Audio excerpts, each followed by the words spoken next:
here to represent your views. Britain's watching. Britain's watching. Britain's watching. We're proud to be GB News, The People's Channel. Britain's news channel.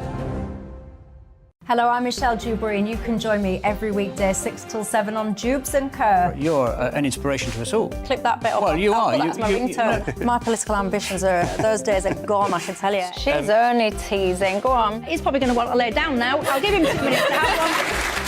Let's respectfully disagree. That's what we like on Jubes and Kerr. Come and join us. GB News, The People's Channel. Michelle Dewberry, weekday evenings at 6 o'clock.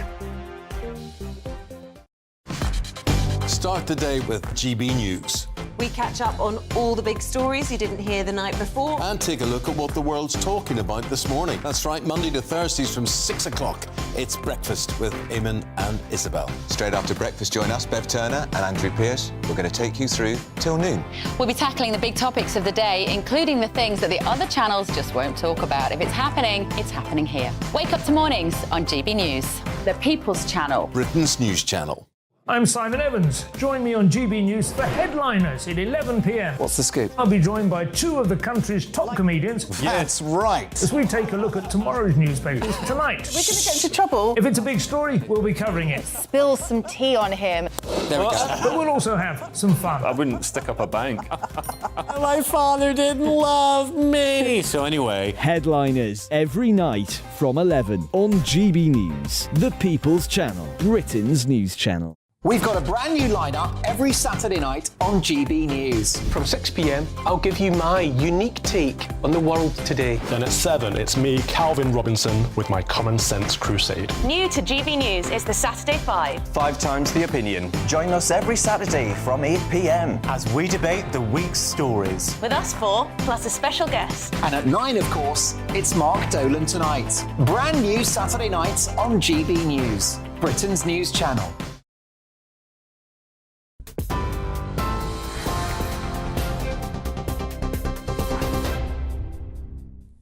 Hello, very good afternoon. Rapidly approaching 35 minutes past 1, I'm Ray Addison in the GB Newsroom. Patients face unparalleled levels of disruption when junior doctors start a 4-day strike on Tuesday. That's the warning from NHS National Medical Director, Professor Stephen Powis. He says he's very concerned with hospitals facing nearly 100 hours without up to half of their medical workforce. The NHS Confederation says 250,000 appointments could be postponed.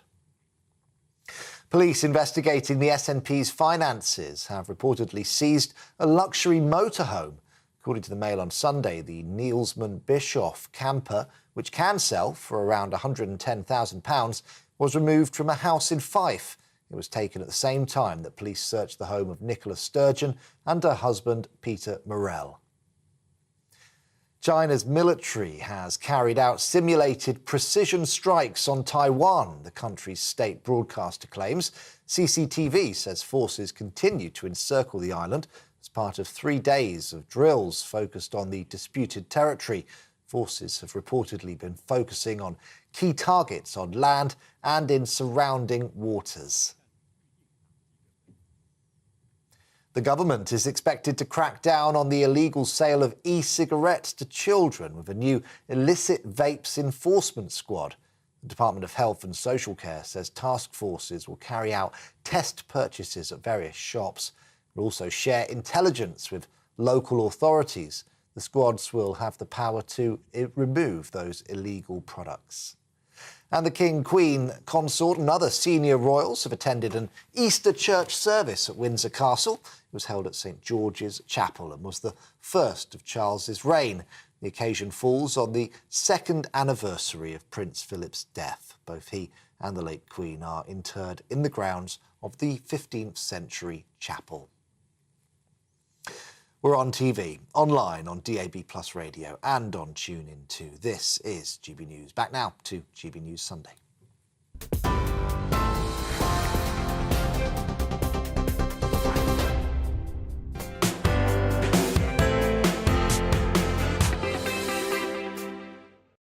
Yes, welcome back. Very happy Easter to you. Do keep your photos and messages coming in. We'll be going to them later on in the show. We love to see them. You are watching and listening to GB News Sunday with me, Emily Carver, on your TV, online and digital radio. Now, the former First Minister of Northern Ireland and our colleague, Arlene Foster, has sat down with Bertie Ahern ahead of the 25th anniversary of the Good Friday Agreement. The man who was the Republic of Ireland's Taoiseach when the Good Friday Agreement was signed. Let's have a listen as he reflects on the key moments of history. You became very much a politician from Dublin, and you became then the leader of Fianna Fáil and Taoiseach in 1997, around the same time as Tony Blair became Prime Minister in the UK. And just before that, we had the first IRA ceasefire in 1994, and then we'd had the Forum elections in 1996 in Northern Ireland, where politicians were coming together to have conversations, maybe for the first time in a long time. And then shortly after you became Taoiseach, we had the second IRA ceasefire. My involvement probably intensified from the 91-92 talks. Yes. I wasn't part of the team, but I was finance minister then, so I was very involved in that. And then I was finance minister, Talbot Reynolds. So right through that 93, when we were working on the Downing Street Declaration, I was very involved in that team. And then into 94, which was the ceasefires, which was a great year because it was great hope and great confidence. 95 went the other way because nothing happened in 95. And then Tony Blair and I kind of met up at that stage, 94, and we started working together on the basis... When he was in opposition? Both of us were leaders of the opposition. So both of us started working on what would happen if we were there, what we tried to do. So we had a lot of engagement with Mo and 95, 96. So we were kind of ready. We had our plan in 97. Now he had a huge majority. He was going to win by a cricket score. I had our game down here is always close. So we were hoping. So anyway, he got in May, I got in June, and then off we went. Yes, and then, as I say, the second IRA ceasefire came, and that, of course, helped you in your planning because you had hoped to start the ball rolling. Yeah, I mean, if we didn't get that ceasefire, it wouldn't be no talk. So and it was that narrow window, Arlene, which, as you know, was contentious at the time because we only had the ceasefire in July, and then our plan was to start the talks in September, which was, problematic at the time. Looking back then and looking at the scepticism of unionism at that time, I mean, did you understand that given what had happened over the past 30 years? I did.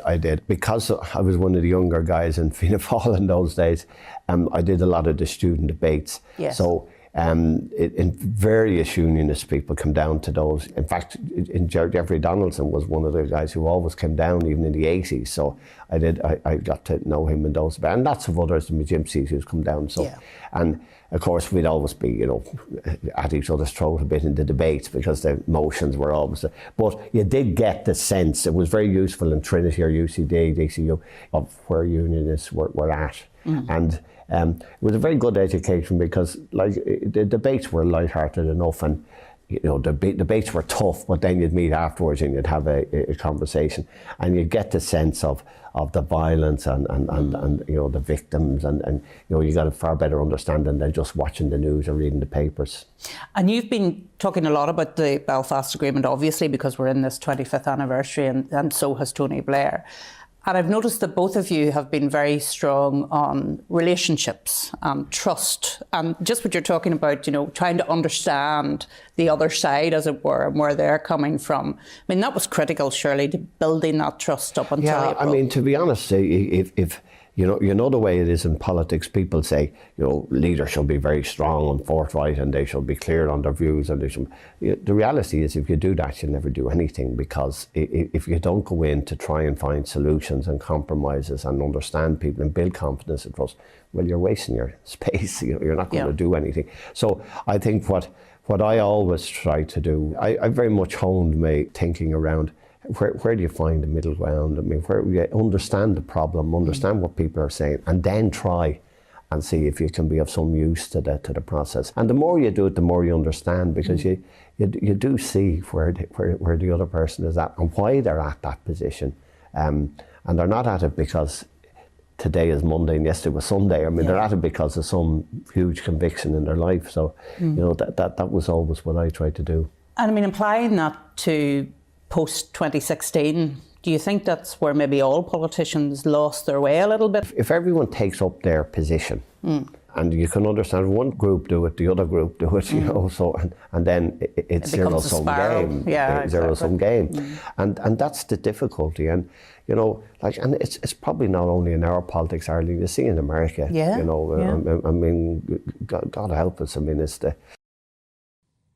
You can watch the full interview there between Arlene Foster and Bertie and right now over on YouTube and social media channels. Now, you've been getting in touch with your thoughts over the rather controversial tweet by Labour claiming Rishi Sunak doesn't think paedophiles should be jailed. They're doubling down on this strategy, apparently, according to sources. Richard says, the team who are strategising Labour's tweets are clearly not the sharpest tools in the box. If they carry on, Labour's lead will implode very quickly. Well, we'll see if that happens. Judith says, the message was absolutely disgusting. Starmer should be ashamed of himself. It does seem like that is generally the opinion. And from left-wing commentators too. And Simon says, it's moves like this that make me question my support for Labour. Interesting. Who else would you vote for, Simon? Would you vote for the Greens like Matthew did? Keep your views coming in. Do subscribe to our YouTube channel. We are at GB News. You are, of course, watching and listening to GB News Sunday with me, Emily Carver. Lots more coming up on today's show. It was tricky to leave the country. Now millions of people returning from Easter getaways face travel delays. How could your journey be impacted? I hope it won't be, but we'll be getting the very latest travel advice on that. And do you have sympathy with the striking doctors? I'm not sure where I stand on this one. They're set to walk out for 96 hours next week. Are they being a bit radicalised now, or do you think they have a point? 35% increase is what they want. Stay tuned.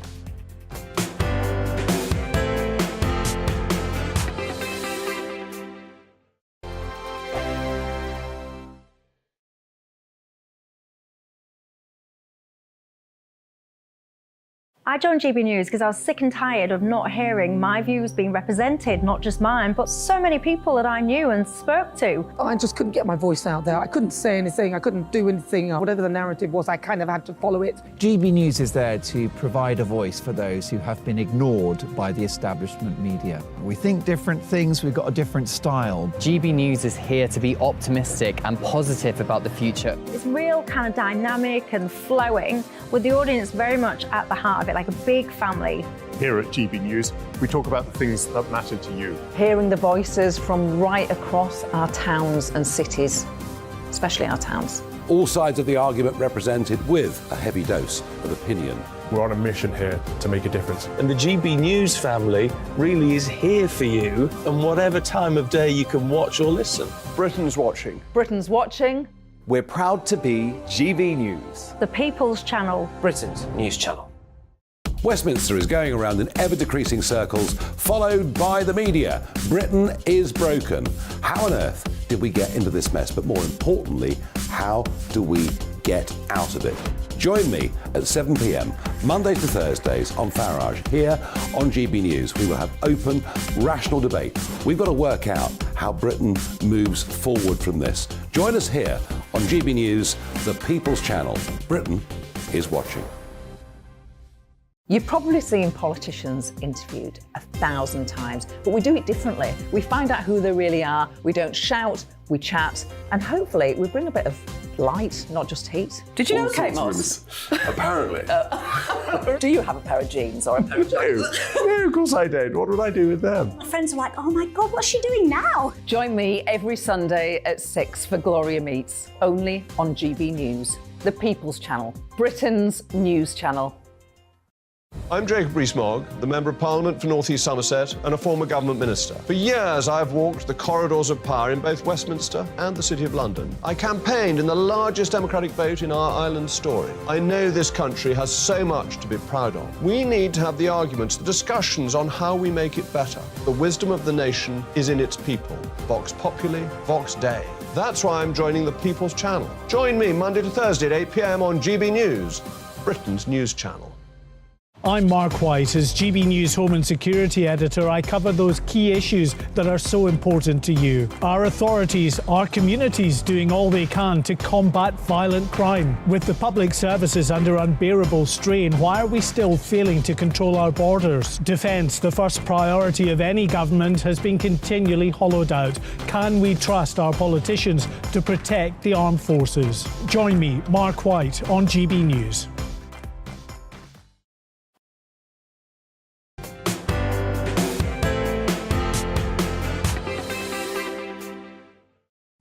Welcome back. You're watching and listening to GB News Sunday with me, Emily Carver, on your TV, online and digital radio. Please do keep your views coming in on Labour's new campaign strategy. Is it backfiring, or is all publicity good publicity when it comes to electioneering?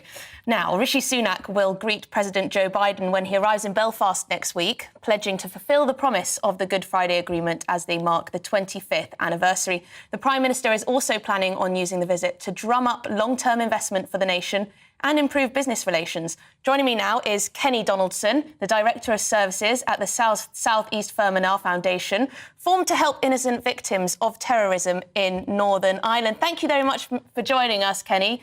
Happy Easter to you. Now, may I ask, how concerned are you about rising tensions? We've seen that the MI5 have raised the terrorism threat level in Northern Ireland to severe. That apparently means an attack is highly likely. Are you concerned, particularly with the job you do? Yes, well, firstly, Emily, just happy Easter to yourself as well and all your colleagues at the show. Certainly over the last number of weeks, there has been an intensity within what's being said by these dissident organisations, either directly or through their conduits. And I suppose a number of weeks ago, 4 to 5 weeks ago, we had the attempted murder of DCI John Caldwell in Omagh. And then we have, as I suppose eyes are turning to the 25th anniversary of the Belfast Agreement, and Good Friday has passed, but obviously the anniversary of the agreement is actually tomorrow. And whether or not, there is a level of if you want to say bravado, but the reality is that it doesn't take a huge number of these individuals to wreak real carnage, and they are certainly talking up what they're planning tomorrow, and obviously the City of Londonderry and the Easter parades that will be taking place within republicanism. There is a great deal of concern on the ground for what that could bring. You, in your role, you're there to support victims, families of this kind of agitation, terrorism, and so on. What do you do in your day-to-day that helps support those people? Well, I suppose we have, if you want to call it, our current work and then our legacy-based work. So this is going back, as we know, 50 years in terms of the murder and mayhem within this place. So practical supports that we would offer would cover areas of trauma counselling, advocacy for victims and survivors. But I have to say our work is increasingly around the issue of the rewrite of the past and putting up opposition to that, and ensuring that we would engage in education programmes with the schools and with the broader community, and instilling the reality that there was not one human life that needed to be stolen in this place to get us to where we are today. And I think it's chilling for today's generation that they're still having this, the dark and murkiness of all that terrorism can bring and its threat still in our background and preventing us from moving forward in a way that most people in Northern Ireland would wish to.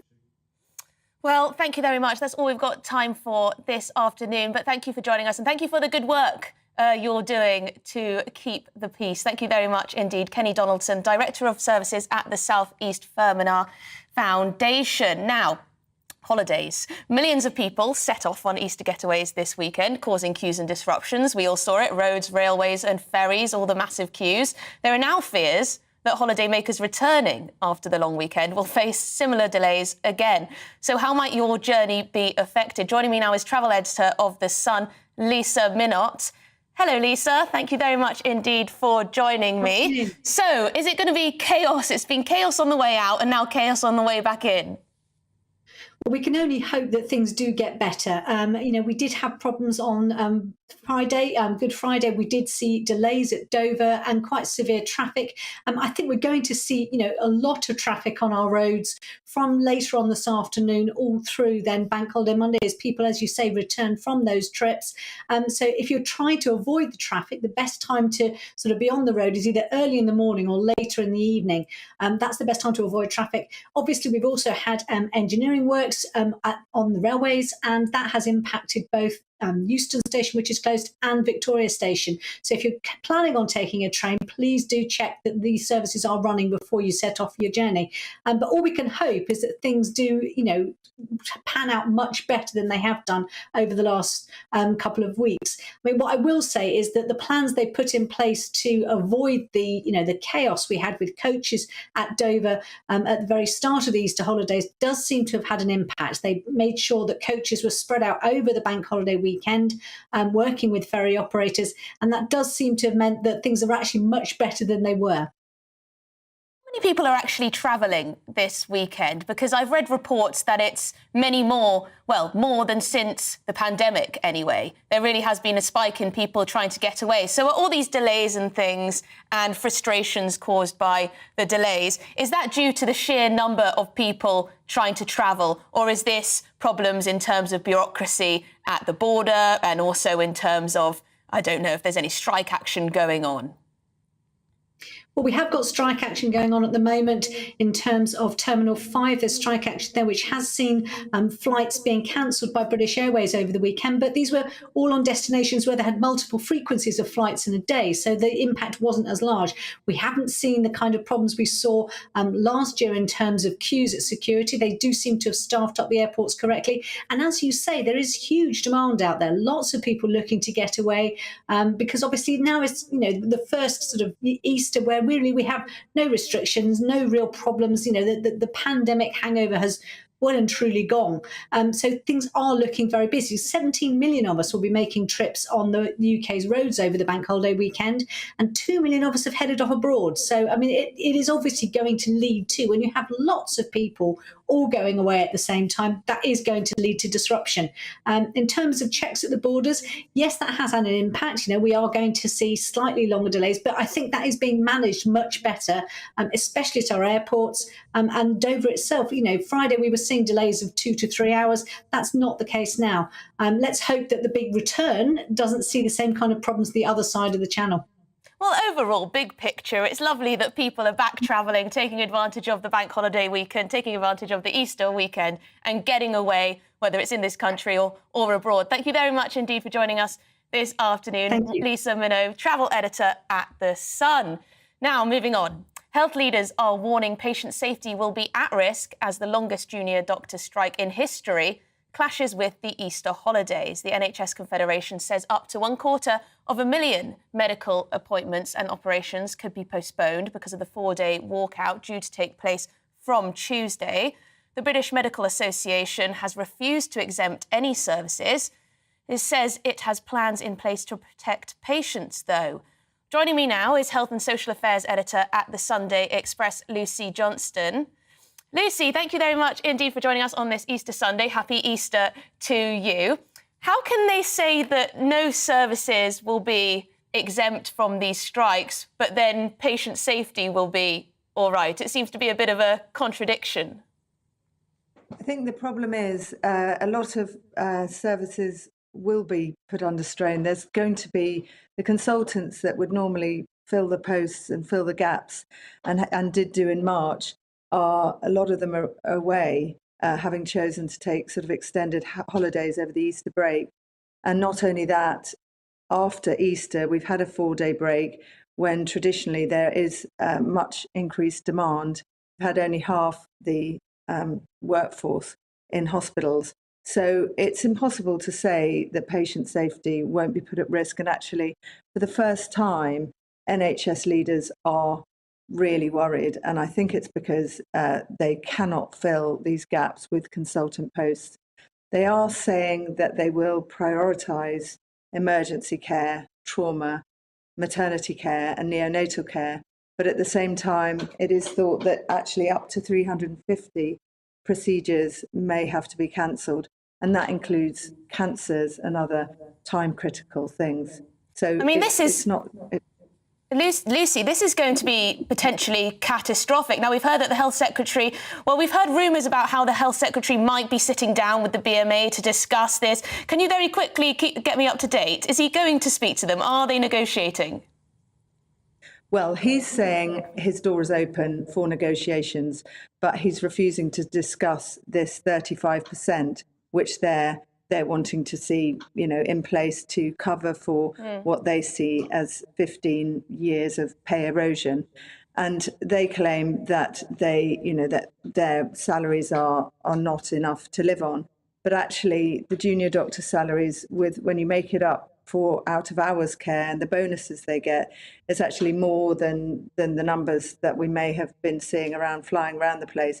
I think the average starting salary is about 37,000 together with out-of-hours work, and the average salary is about 50,000. And if you think that once you get to consultant level, you're going to spend about 30 years on an average pay of about 90 to 100,000, you can quadruple that with private work, and then you end up with a platinum pension. It's sort of looking at the numbers under the graph. Looking at the longer-term picture. Yeah, sorry, Lucy, I'm going to have to cut you short there.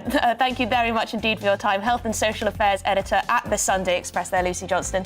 You are watching and listening to GB News Sunday with me, Emily Carver. We've got lots more coming up on the show this afternoon. King Charles is reportedly at odds with the Church of England over the role faith should play in the coronation. Should it be a multi-faith ceremony to reflect our society? See you shortly.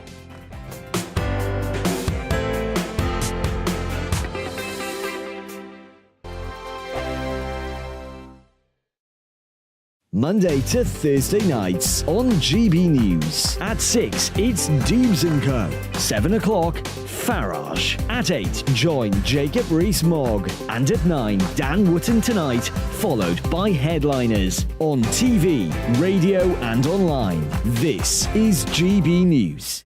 First and foremost, I am a GB News fan, and I was before I was working here. Just love the fact that we're asking the questions that a lot of establishment media won't ask. With a bit of a twist, we not only want to inform you, but we want to keep you entertained. It's worth the drive because you get in and the team's all ready and waiting, they're itching to go, and it's a proper little family. GB News is the People's Channel. It's the audience that makes the programme sing. We're giving our viewers and our listeners a voice. I see the thousands of your letters, tweets, emails, you name it, coming in. Britain is broken. How on earth did we get into this mess? But more importantly, how do we get out of it? The establishment had their chance. Now we're here to represent you. It's time for something different. It's time for GB News. I'm very patriotic. I believe in Britain. Our best days lie ahead. Britain's watching. Britain's watching. Join us here on GB News. The People's Channel. Britain's news channel.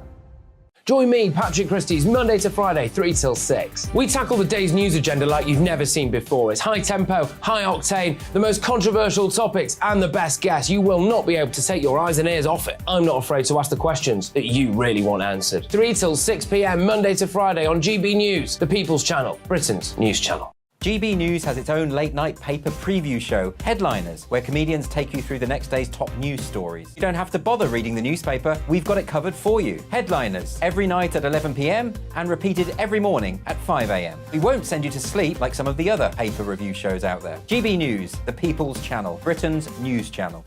Join me, Camilla Tominey, on Sunday mornings from 9:30, taking the politicians to task and breaking out of SW1 to see how their decisions are affecting you across the UK. Bursting the Westminster bubble every Sunday morning, only on GB News, the People's Channel. Britain's watching. I'm Michael Portillo. Join me on GB News on a Sunday morning for topical discussion, debate, arts and culture, and sometimes even ethical dilemmas. I don't always agree with you, Michael. Michael Portillo, Sundays on GB News, the People's Channel, Britain's news channel. I'm Andrew Doyle. Join me at 7 o'clock every Sunday night for Free Speech Nation, the show where I tackle the week's biggest stories in politics and current affairs with the help of my 2 comedian panellists and a variety of special guests. Free Speech Nation, Sunday nights from 7 on GB News, the People's Channel, Britain's news channel.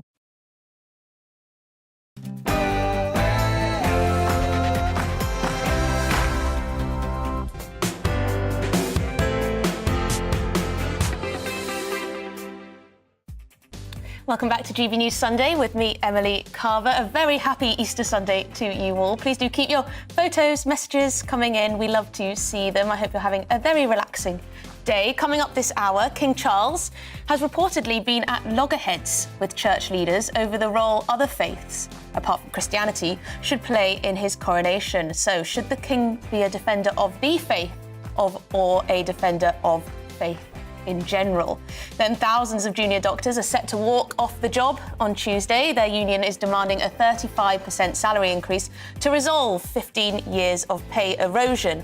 The Health Secretary says that's unrealistic. Who's right? And in a rather bizarre turn of events, a production of the Bodyguard musical in Manchester was derailed by audience members. They were loudly singing along to the music. I Will Always Love You was the song that they were butchering, apparently. I'll be getting the views of my panel on that one. Have we lost a sense of decorum or perhaps our sense of humour? We shall see. Plenty coming up on the show. Before all of that, let's get a check on the news headlines with Ray Addison.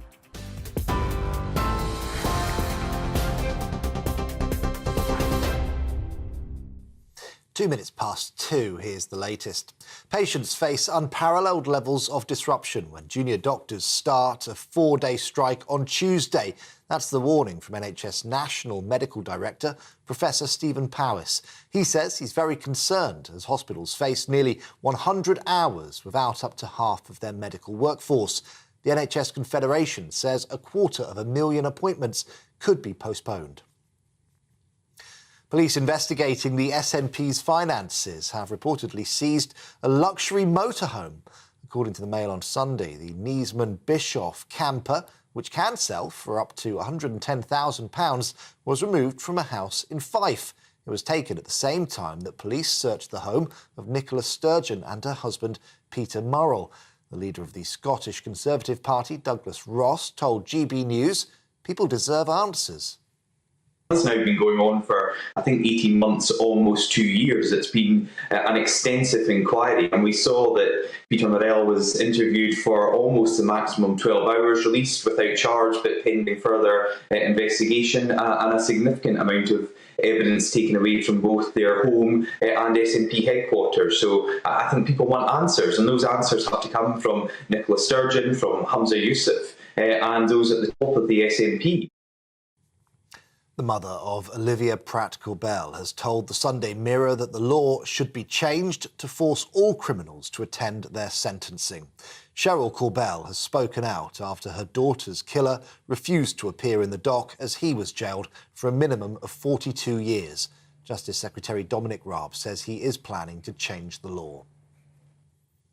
A new survey suggests that more than 1 in 10 teachers have been physically assaulted by a pupil in the last year. The Teachers' Union says they've been kicked, bitten, punched by pupils, whilst more than 1 in 4 have faced verbal abuse from a parent or carer. The findings have been released during the union's annual conference in Glasgow. Delegates are voting on a motion which suggests that assaults are now seen as a normal part of teaching in too many schools. The government is expected to crack down on the illegal sale of e-cigarettes to children with a new illicit vapes enforcement squad. The Department of Health and Social Care says task forces will carry out test purchasing at various shops. They'll also share intelligence with local authorities. The squads will have the power to remove illegal products from shops and at borders. Thousands of expectant mums are set to receive a maternity allowance boost of 10.1%. The increase will see payments go up by £15.82 a week. Now that equates to around £617 over the 39 weeks that it can be claimed. The Department for Work and Pensions saying that the automatic increase is going to benefit around 40,000 parents this year. In international news, up to 10 people are believed to have been trapped under the rubble after 2 residential buildings collapsed in Marseille. France's interior minister says an explosion caused the incident, sparking a fire that complicated rescue efforts. 5 people have been taken to hospital with serious injuries. Residents of 30 other buildings have also been evacuated. President Emmanuel Macron tweeted that his thoughts are with Marseille. China's military has carried out simulated precision strikes on Taiwan, the country's state broadcaster claims. CCTV says forces continue to encircle the island as part of 3 days of drills focused on the disputed territory. Forces have reportedly been focusing on key targets on land and in surrounding waters too. Taiwan's defense ministry has also reported multiple Air Force sorties. The King, Queen Consort and other senior royals have attended an Easter church service at Windsor Castle. It was held at St George's Chapel and was the first of Charles's reign. The occasion falls on the 2nd anniversary of Prince Philip's death. Both he and the late Queen are interred in the grounds of the 15th century chapel. Well, this is GB News. We'll bring you more as it happens. So let's get back to GB News Sunday.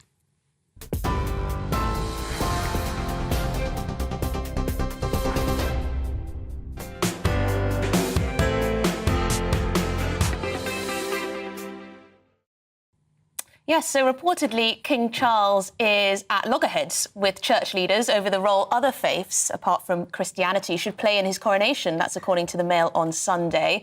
Sources have said that the monarch has been told his desire for a diverse ceremony, including participation by non-Christians, risks clashing with centuries-old canon law, which bars Muslim, Hindu, Jewish and other faith leaders from reading out prayers during the service. Joining me now to discuss this is author and broadcaster Rebecca Reid and political commentator Emma Webb. Thank you very much indeed. Happy Easter to you both. Emma, shall I start with you?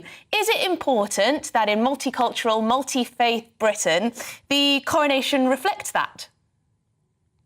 Well, look, I think that this, I think this is a Christian ceremony, and I don't think that it's exclusive of other faiths to stand and by and defend canon law. It's not just Muslims, Jews, it's also Catholics who cannot participate in a Christian ceremony. That's what this is. It has 1,000 years worth of history behind it. So in response to this, I would say absolutely not. We should not be including people of other faiths in the ceremony proper, but that doesn't mean that you can't invite representatives to the coronation from other faiths. It doesn't mean that they can't be involved in the procession, but it does mean that they can't be involved in the ceremony. And I think that if King Charles is going to take the oath to be defender of the faith and the Protestant succession, and that is in the coronation oath, he cannot do that sincerely if he is making an argument from the get-go to violate canon law in this way. So I think that it would be absolutely inappropriate. But that isn't that, I think that the argument should be that upholding our Christian traditions is not at odds with modern Britain. And the idea that it is somehow exclusive is just false. I actually think that people of other faiths would respect the fact that this is a Christian ceremony because they understand how important it is for them to be robust in their beliefs. I think that they would be respectful of that. So I think a lot of this is probably imagined offence. Rebecca, your thoughts? I mean, look, Emma is theologically way ahead of me, so I'm not going to try and argue on canon law. I just think it's nice to include everybody. And I think, it's clearly, I love King Charles. I like all the recycling. I like all the warm, fuzzy feelings. I like all the inclusiveness. I think it's a good signifier for him as a more modern monarch. And I think that trying to make himself the defender of all faith rather than defender of a specific faith is lovely. As a Catholic, I'd like to feel like I could be part of the party. So yeah, I think it's a good hat tip to wanting to be a fairly modern king. And I love how cross it makes people. I think there's a very specific. Not Emma specifically, not either of you guys, but specifically the kind of people I really enjoy the tension between diehard monarchists having to get on board with all of this like woke, green, inclusive recycling kind of coronation. It's really, really amusing. Well, Emma, is he pushing people too far? His traditional supporters, monarchists, is he going too woke for them? I think so. I mean, it actually, we can sort of joke about it, but this is a constitutional matter because constitutionally, Anglicanism is woven into the very fabric of this country.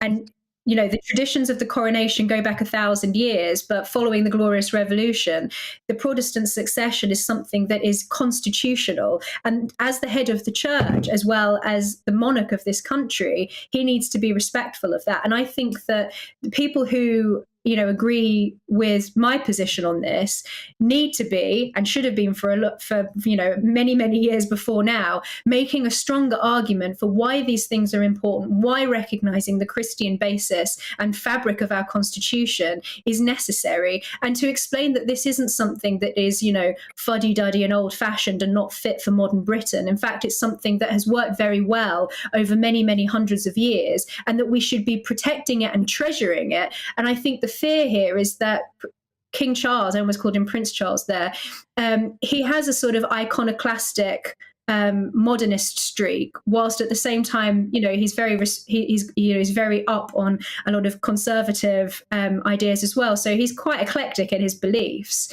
But I think it goes beyond just talking about, it's nice to recycle and it would be nice for everyone to be included. This is a constitutional matter and it's about thousands of years worth of history. It's important and we need to defend it. And it's absolutely inappropriate to de-Christianize the coronation ceremony. It almost makes it not worthwhile. I almost think that if he can't sincerely make the oath, then maybe he should abdicate and pass the crown on to William. Well, wow, there you go. Strong stuff from Emma Webb there. Rebecca, I mean, he is the... Sorry, go on. I'm not actually suggesting that, but I'm just saying that he needs to take the oath seriously if he's going to make it. Otherwise, it makes a mockery of the whole coronation proceedings. Well, but I feel like it's kind of, there's been an element of adapt or die, right? Like, I don't think that the late Queen probably believed in the divine right of kings. I think I certainly would be very surprised if Prince William believed in the divine right of kings. I think there has been an erosion of the intertwining of religious doctrine and the function of a monarch, right? Like, increasingly the argument is it's tradition, it's part of the fabric of our society, it's what makes us as a country, tourism, etc., etc. Less, I was selected by God and placed on earth to be his divine representative. And I think that's possibly why it's being a little bit de-Christianized, because I think with every coronation that you've had over the last 300-400 years, you probably are seeing a slight lessening of the sort of compunction of that belief. It's quite a hard thing to believe, right? Unless you are a deeply religious person. And I don't know that Charles is. I know that his mother was, but I don't know that he is a deeply devout Christian. I mean, he's a divorced person. He's a person of science, not that you can't be either of those things, and religious. But I don't think religion is as endemic to his character as it was for his mother. Emma, I'll let you go back quickly. Oh, well, I think that's a bit topsy-turvy, because if you talk about the divine right of kings, I know, Rebecca, you're a Catholic. It's a very Catholic idea that's more associated with the continent than here. We're a constitutional monarchy, so the anointing of the monarch is not understood in terms of the divine right of kings. That's a very sort of French understanding of absolute monarchy, which is not what we are here. And I think actually Charles does seem to be quite religious, because if you think that, I think it was on his honeymoon, he even went to go and visit the Greek Orthodox monastery on Mount Athos. But like I said, he's very eclectic in his beliefs. He seems to have been extremely influenced by his father's religion, of course, because Prince Philip was born Greek Orthodox and his family was Greek Orthodox as a prince of Greece. So I do think that he probably does have a strong religious faith, but he obviously cares a lot about interfaith. And I think the point that needs to be made is that having good interfaith relations does not mean abandoning our Christian heritage. The constitutional monarchy and the tolerance that we have built constitutionally within this country is founded on Christianity and on Christian values, and we shouldn't just be giving those away willy-nilly and not defending them as if they don't matter, because they're extremely valuable. There you go. Powerful stuff, Emma. Very good indeed. Right, we're going to move on to a new topic, something a little bit more political, perhaps. Patients face unparalleled levels of disruption. Junior doctors will start a 4-day strike on Tuesday. That is the warning from NHS National Medical Director Professor Stephen Powis.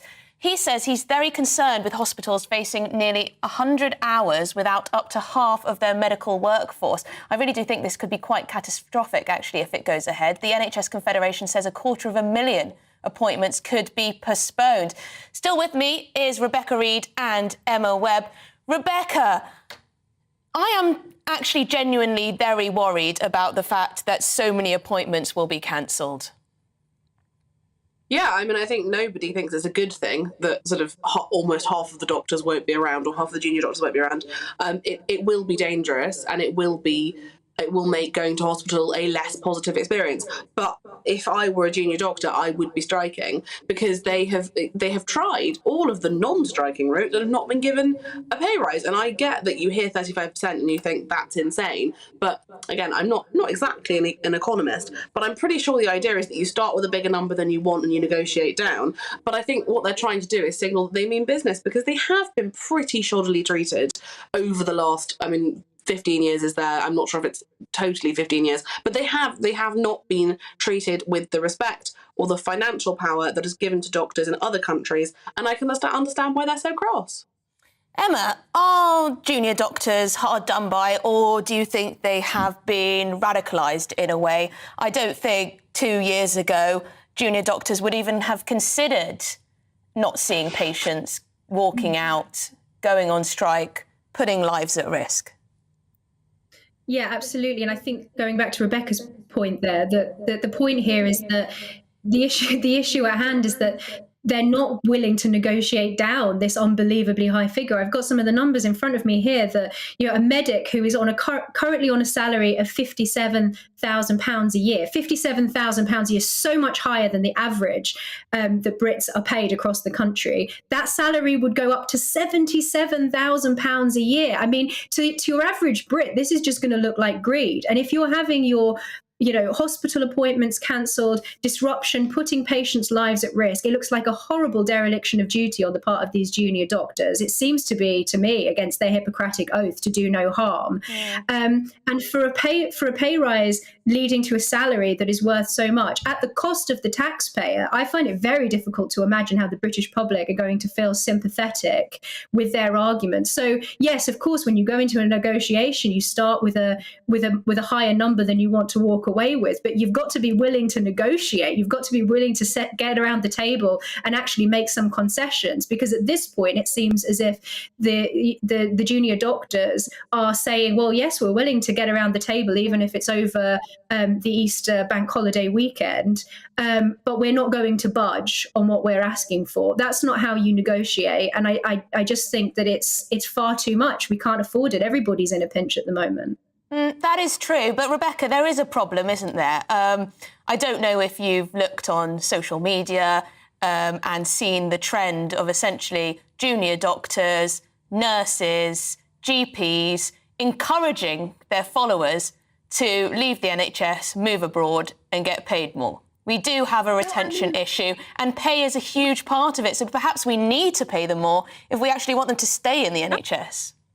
And also, it's expensive to sort of semi-subsidise people studying medicine through university and then lose them immediately to New Zealand or Australia or wherever else they get treated better and paid more. But ultimately, I think there were lots of problems in the pandemic, but one of the problems in the pandemic is that we came up with this nurses are heroes, doctors are heroes mentality. There are heroic people working in the NHS, but working in the NHS isn't and shouldn't have to be inherently heroic. It's a job, and if I had the option to move to New Zealand and get paid twice what I'm currently getting paid, I would be seriously considering it, because it's about your life, it's about your quality of life, and ultimately being a doctor is a very clever, educated, impressive job that in most countries is rewarded, and here you earn less than doing that than you would do having a really good job in marketing, which doesn't take nearly 7 years to qualify on and isn't sort of playing God. Most countries, teachers and doctors are celebrated and lauded, and here we're not brilliant at that. And I hear what Emma says, £77,000 sounds like a lot,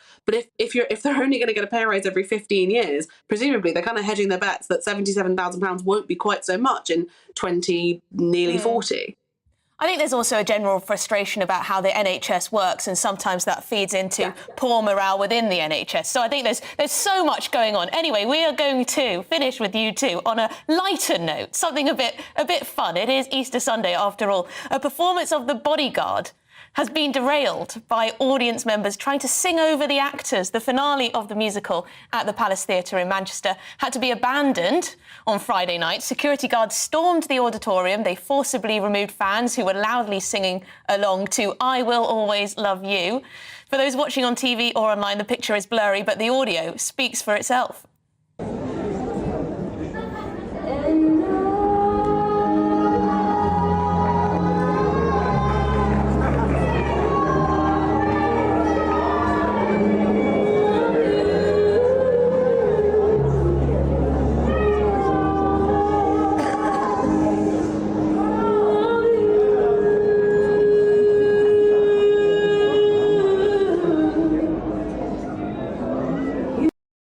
Okay, so I'm not sure if you completely heard that, but you can hear basically, I think what you can hear is a lot of women, possibly a little bit merry, singing very loudly and disrupting what was probably a brilliant performance of I Will Always Love You. So still with me, Rebecca Reed and Emma Webb.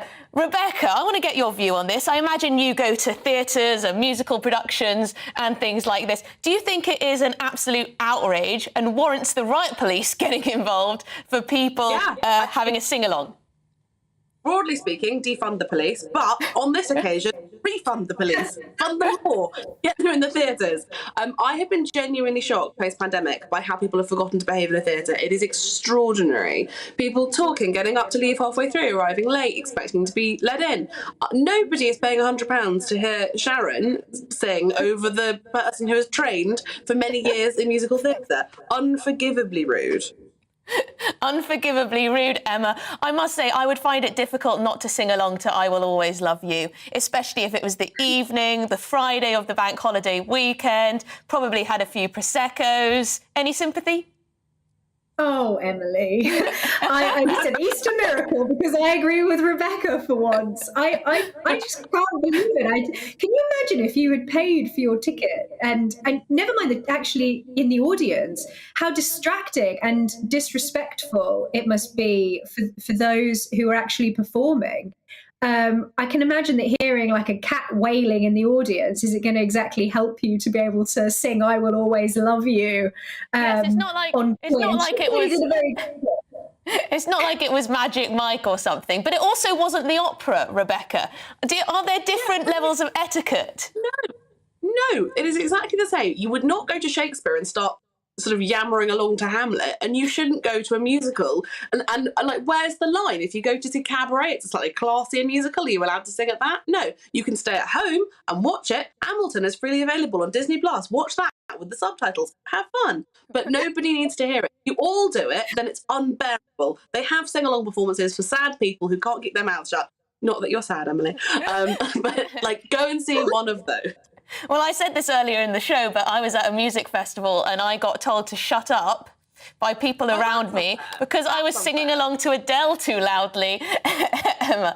So I would probably be with one of these people. I'd probably be singing and people would be like, shh. But if people said shh, I would then be quiet because I'd be hideously embarrassed. But I did see a report, Emma, about from, I don't know, a union for musical theatre or theatre production staff saying that, as Rebecca said, this is getting worse. The staff are getting abused. People are getting so drunk when they see performances of plays and things. Do you think maybe, is this something that's happened since lockdown? We've all been let out of our houses and now we don't know how to behave.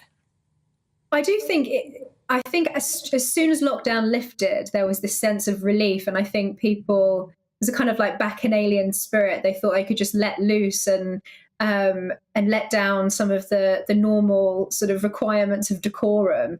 and I don't, it just seems as if things haven't really gone back to normal. I think Rebecca's right. People do seem to have forgotten how to behave. And it's not just in theatres, it's on the tube, on the trains, in all sorts of different places. And I'm going to make myself sound like I'm really being sort of Mary Whitehouse. But I do think that people do seem to have forgotten how to behave. That said, I've been to the theatre recently, and although I wouldn't be seen dead at a musical, nobody was sort of talking along with the lines of the player. Everyone was very well behaved. But I do think that something does seem to have changed. I think perhaps it's people not telling other people, sorry Emily, to shut up when they're doing something inappropriate, or to turn their bloody phones off and playing TV shows out loud on the train. People are a bit scared of getting involved and telling people off. So that's how maybe these mini riots started at this particular theatre. Thank you very much indeed. Have a lovely rest of your afternoon, Easter Sunday. You are watching and listening to GB News Sunday with me, Emily Carver. Lots more coming up on today's show. Let me know what you think about that production and the riots that broke out because people were singing over. Do you think that's absolutely unacceptable behaviour? Or are you a culprit, sometimes like me? Anyway, today's show, coming up on today's show, will include a choir who can't sing. Yes, we're going to see a choir who can't sing. More on the singing theme. You heard that correctly. But first, we shall take a quick look at the weather with Jonathan. Hello there. Welcome to your latest weather update from the Met Office. I'm Jonathan Vaughtry. Do make the most of any dry weather you have throughout the rest of today, because it is going to be turning more unsettled over the next few days. High pressure is losing its influence across the UK and allowing these weather fronts to start pushing their way in from the Atlantic. A squeeze in the isobars as well means that it will be turning breezier for all of us. But into the evening, these fronts will be bringing rain first to Northern Ireland and then into Western Scotland, where we could see some heavier bursts at times. Gales through the North Channel and up around other coasts of North Scotland as well. Generally for England and Wales, the rain will be patchier throughout the night, and we will then see some clearer spells developing for Northern Ireland and North West Scotland later on, allowing temperatures to drop down here. But underneath the extensive cloud elsewhere, it will be quite a mild start to Monday morning, but also a fairly damp and soggy one as well. This rain could take some time to clear off southeast England as well as in Shetland, maybe into the afternoon before it eventually disperses. Behind that, Monday will be a day of some sunny spells, but also quite frequent showers pushing their way in, and some of those certainly could be heavy at times with the risk of some hail and thunder. Quite a fresh breeze around still, and temperatures will be down compared to Sunday, more around average for the time of year, between 10 to 14 degrees Celsius. These showers will persist a bit into the evening, particularly across the northern half of the UK. We could still see some wintry flakes across the very high ground of Scotland. They will ease their way off a bit more as we head into Tuesday, but still a scattering first thing in the morning. It's this rain that's then lingering out in the southwest that we certainly have our eye on for, and that will be pushing its way in for later in the afternoon. And as the low pressure centre develops, it does have the potential to bring quite disruptive winds to western areas of the UK. So we do now have a wind warning in force for Wales, Western England and up into coast of the North Channel for Scotland and Northern Ireland. So do stay up to date with the forecast on that. Otherwise, enjoy the rest of your Easter Sunday. Bye-bye.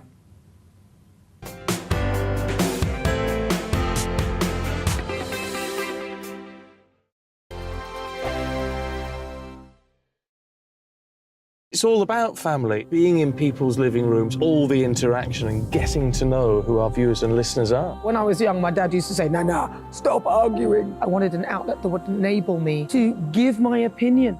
People are going through a really hard time right now, and I know that you don't feel like you're being listened to by the establishment. I came to GB News because it's the People's Channel, and I want the audience to have their say on the events of the day. We're dynamic. We do something different. Democracy shows that the wisdom of the nation is in its people. I get to travel to find out what the story is from a personal perspective. The British people aren't fools. We know when we're not being told the full story. We've got to work out how Britain moves forward from this. It's the best country in the world. The establishment had their chance. Now we're here to represent your views. Britain's watching. Britain's watching. Britain's watching. We're proud to be GB News. The People's Channel. Britain's news channel. Hello, I'm Michelle Dewberry, and you can join me every weekday 6 till 7 on Dubes and Co. You're an inspiration to us all. Clip that bit up. Well, you are. That's my ringtone. My political ambitions those days are gone, I can tell you. She's only teasing. Go on. He's probably going to want to lay down now. I'll give him 2 minutes to have one. Let's respectfully disagree. That's what we like on Dubes and Co. Come and join us. GB News, the People's Channel. Michelle Dewberry, weekday evenings at 6 o'clock. Start the day with GB News. We catch up on all the big stories you didn't hear the night before. And take a look at what the world's talking about this morning. That's right, Monday to Thursdays from 6 o'clock. It's Breakfast with Eamon and Isabel. Straight after breakfast, join us, Bev Turner and Andrew Pearce. We're going to take you through till noon. We'll be tackling the big topics of the day, including the things that the other channels just won't talk about. If it's happening here. Wake up to mornings on GB News, the People's Channel. Britain's news channel. I'm Simon Evans. Join me on GB News for Headliners at 11 p.m. What's the scoop? I'll be joined by 2 of the country's top comedians. That's right. As we take a look at tomorrow's newspapers tonight. We're going to get into trouble. If it's a big story, we'll be covering it. Spill some tea on him. There we go. But we'll also have some fun. I wouldn't stick up a bank. My father didn't love me. So anyway. Headliners every night from 11 on GB News, the People's Channel, Britain's news channel. We've got a brand new lineup every Saturday night on GB News. From 6 p.m, I'll give you my unique take on the world today. Then at 7, it's me, Calvin Robinson, with my Common Sense Crusade. New to GB News is the Saturday 5. 5 times the opinion. Join us every Saturday from 8 p.m. as we debate the week's stories. With us 4, plus a special guest. And at 9, of course, it's Mark Dolan Tonight. Brand new Saturday nights on GB News, Britain's news channel.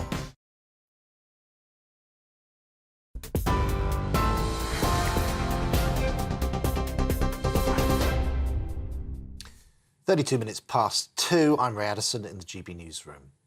Patients face unparalleled levels of disruption when junior doctors start a 4-day strike on Tuesday. That's the warning from NHS National Medical Director, Professor Stephen Powis. He says he's very concerned as hospitals face nearly 100 hours without up to half of their medical workforce. The NHS Confederation says 250,000 appointments could be postponed. Police investigating the SNP's finances have reportedly seized a luxury motorhome. According to the Mail on Sunday, the Niesman Bischoff camper, which can sell for around £110,000, was removed from a house in Fife. It was taken at the same time police searched the home of Nicola Sturgeon and her husband, Peter Morel. Up to 10 people are believed to be trapped under the rubble after 2 residential buildings collapsed in Marseille. France's interior minister says an explosion caused the incident, sparking a fire that complicated rescue efforts. 5 people have been taken to hospital with serious injuries. Residents of 30 other buildings have also been evacuated. President Emmanuel Macron is tweeting that his thoughts are with Marseille. China's military has carried out simulated precision strikes on Taiwan, the country's state broadcaster claims. CCTV says forces continue to encircle the island as part of 3 days of drills focused on the disputed territory. Forces have reportedly been focusing on key targets on land and in surrounding waters. The King, Queen Consort and other senior royals have attended an Easter church service at Windsor Castle. It was held at St George's Chapel and was the first of Charles's reign. The occasion falls on the 2nd anniversary of Prince Philip's death. Both he and the late Queen are interred in the grounds of the 15th century chapel. On TV, online, on DAB+ radio and on TuneIn 2. This is GB News. Back now to GB News Sunday.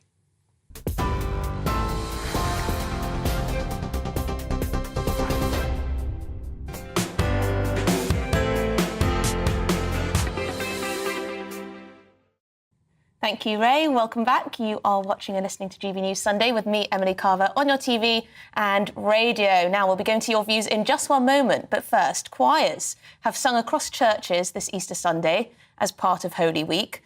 But there's one choir group in Lincolnshire that meet up and sing with a bit of a difference. At the Can't Sing Choir, everyone is welcome to have their singing voice heard, and is so popular it's now expanding to 3 different branches. Anna Riley has the story for us.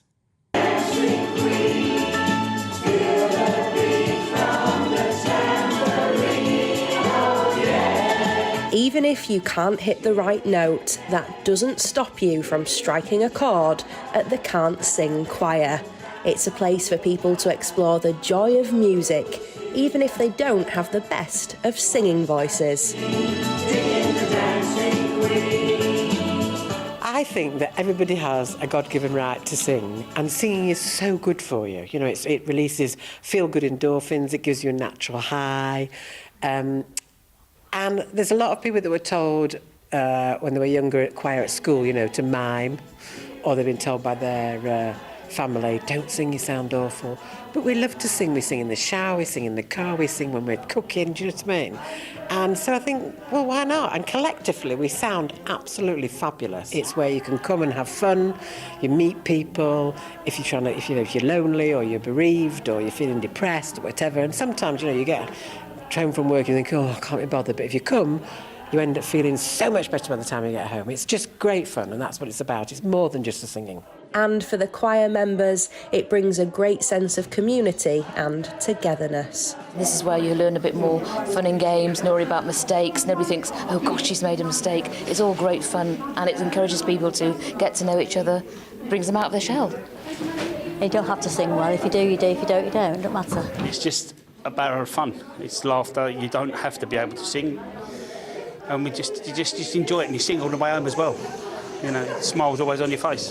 I've been coming about 6 months, and it's fun, and clears the head, clears the cobwebs. Good for you, helps your breathing. We absolutely love it. We've made loads of friendships. It stops everyone being lonely and everything. And when you leave, you always get a song in your head, and then your heart smiles, you know, because you're so happy with all the singing. So, whether you're tone deaf or the next Pavarotti, everyone's welcome at the Can't Sing Choir. Anna Riley for GB News. There's Anna Riley having a great time. I think singing actually is a brilliant activity. It does uplift your mood. I used to sing all the time. Perhaps I should join another choir. Who knows? Anyway, lots of you have been getting in touch over the shocking footage that shows the moment a group were forcibly removed from a performance of The Bodyguard as they grappled with security. This was because they were singing over I Will Always Love You in, they weren't very musical, perhaps. Richard says, who cares if the audience sing along? They paid for their ticket and are enjoying the show. But I guess the problem is that other people have also paid for their ticket, so there's that. Jonathan says, the audience should sit down, listen and applaud, not sing along or whoop. Well, I guess that's the traditional way of enjoying a performance, but perhaps, you know, it's more fun to sing along sometimes, maybe. Phil from Oakingham says, the only memorable thing about The Bodyguard is that song. If you don't want people to sing it, leave it out and watch what happens to your audience. Well, that may well be true. I mean, I Will Always Love You is probably one of the most catchy songs ever written, at least in modern days anyway. It's an absolute banger. I would find it hard not to sing along, or at least hum. But, as I said before, if someone told me to shh, I would, because I'm respectful like that. But do please keep your views coming in. Subscribe to our YouTube channel while you're at it, at GB News. You are watching and listening to GB News Sunday with me, Emily Carver. There is lots more coming up on today's show. We'll be diving into the row surrounding the advertising campaign by Nike. There it is on the screen. They use a transgender influencer to promote a female sports clothing range. I think it's, well, totally absurd, but we'll get the views of one of our guests on that. That's all to come after these short messages.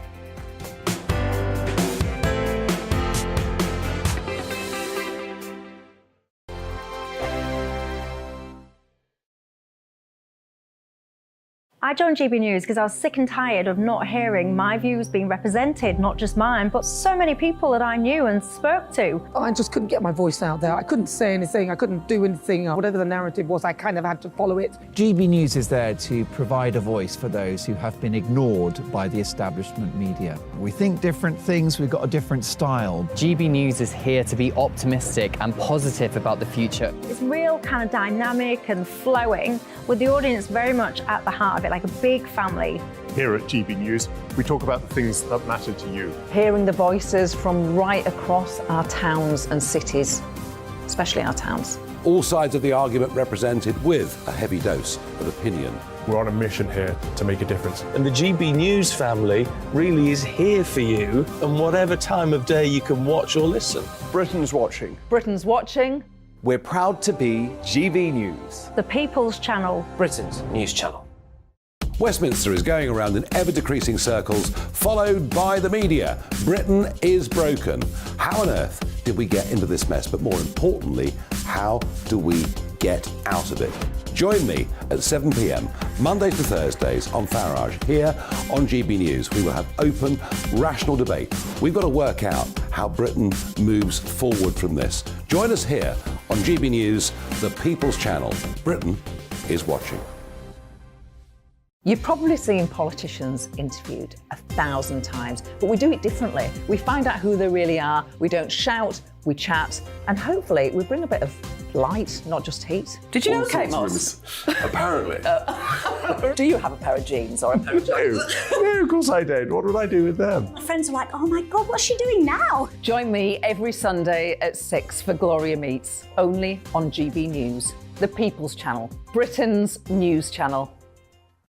I'm Jacob Rees-Mogg, the Member of Parliament for North East Somerset and a former government minister. For years, I've walked the corridors of power in both Westminster and the City of London. I campaigned in the largest democratic vote in our island story. I know this country has so much to be proud of. We need to have the arguments, the discussions on how we make it better. The wisdom of the nation is in its people.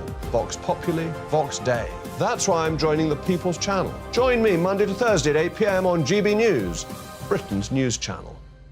I'm Mark White. As GB News Home and Security Editor, I cover those key issues that are so important to you. Our authorities, our communities doing all they can to combat violent crime. With the public services under unbearable strain, why are we still failing to control our borders? Defence, the first priority of any government, has been continually hollowed out. Can we trust our politicians to protect the armed forces? Join me, Mark White, on GB News.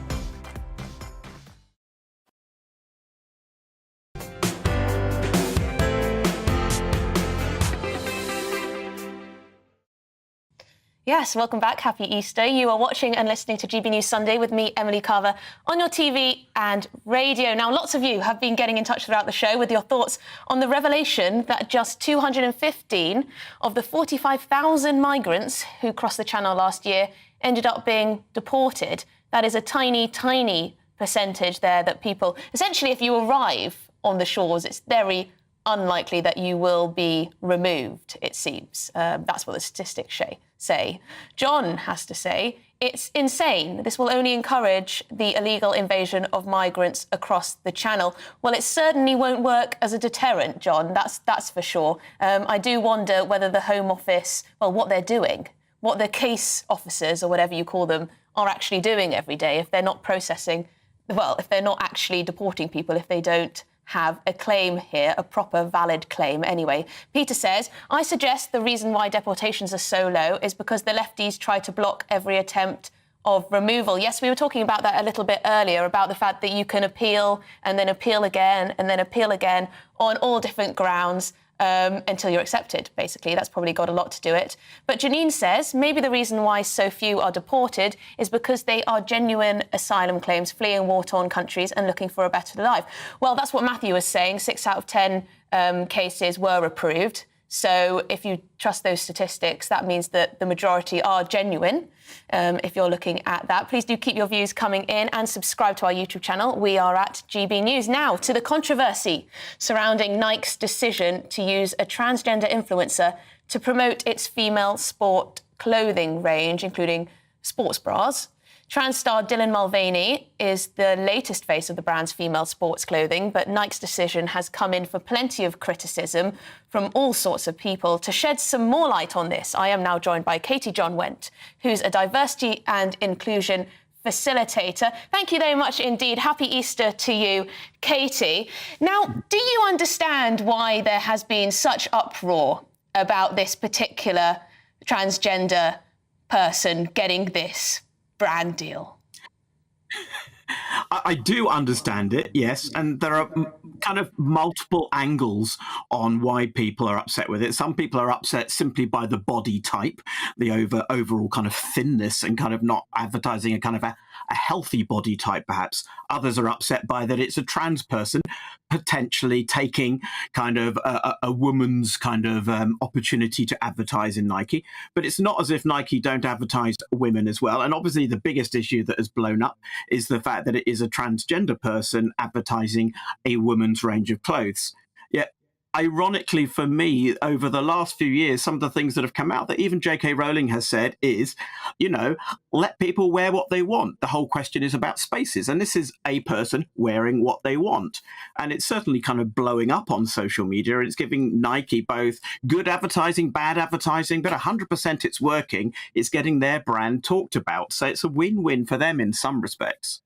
But Katie, what it is for me that I don't like is the fact that this Dylan seems to be mocking, playing a woman. You know, the dancing around like a little girl, the over-the-top sort of impersonation of a young woman. I find it offensive. I really do find it offensive. If you're a transgender woman, it seems like Dylan is acting. Well, I mean, they've had this kind of whole account that has blown up over in the US, particularly over TikTok and Instagram. Their kind of whole everyday posting about their journey, their discovery of themselves the last year, and it's got them seen by presidents and everyone. So it's completely understand why kind of Nike are actually thinking, hey, this is a good opportunity for us to get on that bandwagon of publicity. They've got millions of followers. So it's clearly people are following them who like what Dylan is doing. It's not my cup of tea either. I'm a much more elderly person. It doesn't make me rush out Nike sports equipment. I go as far as the Nike trainers, but I'm not going to be going fast running or anything anytime soon. But they're a musical performer. Their background is in performance. They performed and appeared in the Mormon show, you know, the Book of Mormon. So that is who they are. It is them by nature, performance and the rest of it. But I find it offensive that it seems to me that this person is jumping on a bandwagon of being a transgender woman and trying to make money out of it. Because this complete over-the-top interpretation of what it means to be a female, I find, as a woman, very offensive. I really don't like it. I genuinely am horrified by the fact that we're holding up this person as a woman, as someone who is a woman, while Nike is a sports company. You know, why isn't it having, I don't know, someone like Sharon Davies being the pin-up there? I just can't understand why they would try and elevate this person who's pretending to be a woman. Yeah, Nike already sponsor like half of the Lionesses, and they are great advocates for being a woman in sport. And that is probably the kind of person I will want to go and look at on Instagram if I wanted to find a great example of women who are active and fit and encouraging young girls and young women into sport and seeing role models. This is perhaps more a role model for some trans people. It's not my kind of role model. There are hundreds of ways to be trans. There are thousands of ways to be female. Yes, it is playing into stereotypes. But there are women who look that thin too, and that flat-chested. But that is not what it's trying to sell. It is just getting the brand out there, and that's what New Balance are doing. That's what Adidas are doing. Ironically, Sharon said, hey, we should dump Nike and switch to New Balance. But New Balance have done the same thing. All of these brands have taken on a whole selection of influencers. That's what's happening, and it's across the range of influences, male, female, trans, other or otherwise. They're all jumping on that particular bandwagon, and they all worked out that, you know, there isn't bad news so long as you're getting seen and talked about. And for them, that still works. And inclusion for them can mean women and trans. It's not necessarily a trans person taking the place of a woman, but it's women and trans. But yeah, it's not a stereotype necessarily that that I like. But Judith Butler said years ago that gender is a performance, and that person's performing. That's the thing. It seems all to be a performance. I've looked at this person's content, and it makes a mockery of what it is to be a woman. So I can't get past that. I really can't get past that. Stylized kind of everything from the 50s onwards. It's full of a whole range of depictions of femininity across the years. Their whole feed is filled with these different personas and depictions. And, you know, that is not the same thing as necessarily advertising someone getting out there in night kit and actually doing sport. So, yes, it's a song and dance. As I said, it's not my cup of tea, but it's working for Nike.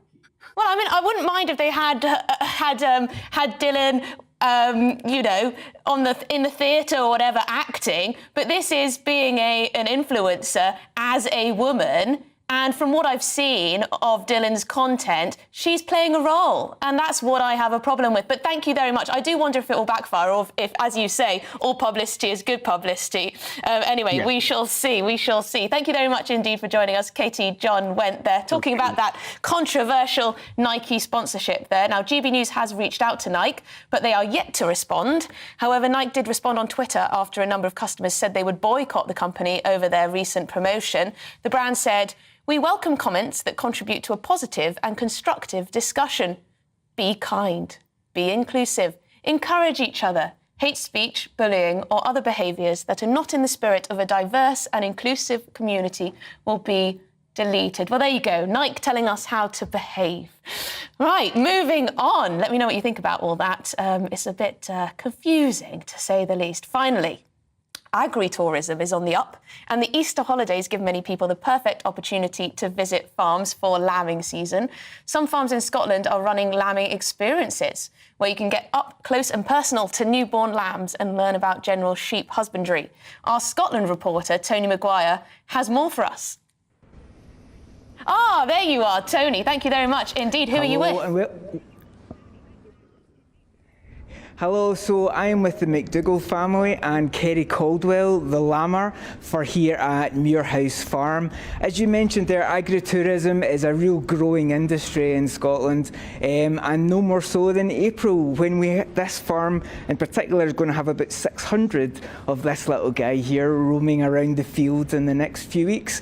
So James, thank you for joining me. Tell me, what is it like over the month of April in terms of the logistics of everything? April's a very, very busy month on the farm here because we're lambing 420 ewes, and as you said, we're expecting 644 lambs, and then we calve cows just after the lambing's finished. So it's a very busy time, as well as the farm tours taking place. And Kerry, you've been here, you were just saying, since you were 12, doing the lambing every year. Tell me, the month of April compared to the rest, what is it like for you? No, it's a very busy time of year.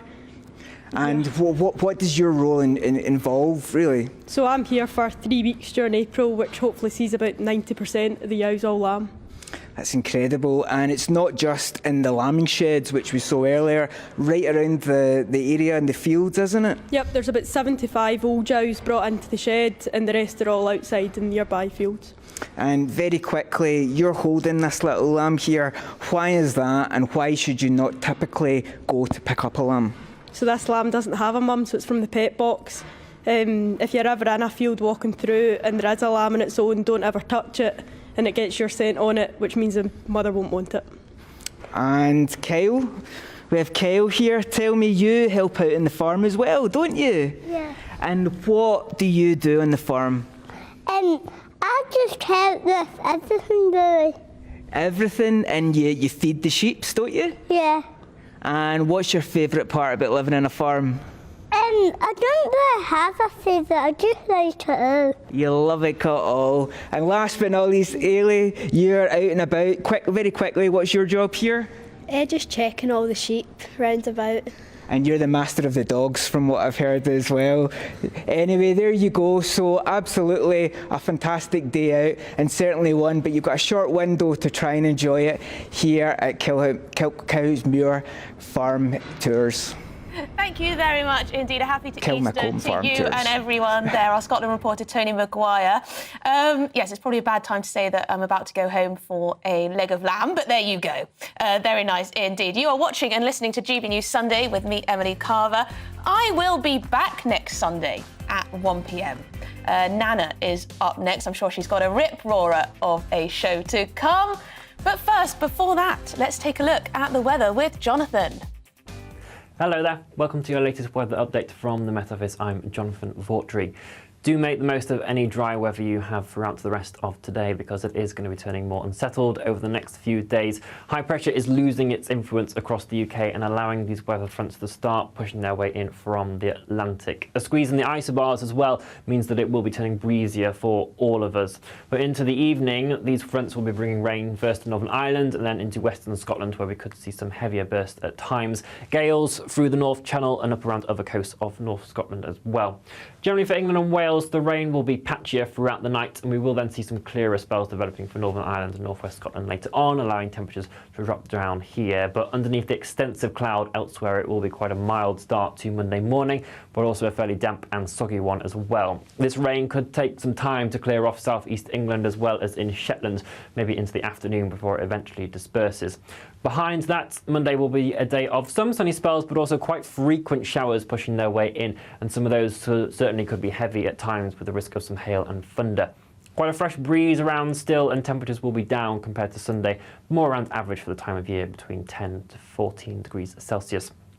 These showers will persist a bit into the evening, particularly across the northern half of the UK. We could still see some wintry flakes across the very higher ground of Scotland. They will ease their way off a bit more as we head into Tuesday, but still a scattering first thing in the morning. It's this rain that's then lingering out in the southwest that we certainly have our eye on for, and that will be pushing its way in for later in the afternoon. And as the low pressure centre develops, it does have the potential to bring quite disruptive winds to western areas of the UK. So we do now have a wind warning in force for Wales, Western England and up into coast of the North Channel for Scotland and Northern Ireland. So do stay up to date with the forecast on that. Otherwise, enjoy the rest of your Easter Sunday. Bye-bye. You've probably seen politicians interviewed 1,000 times, but we do it differently. We find out who they really are. We don't shout,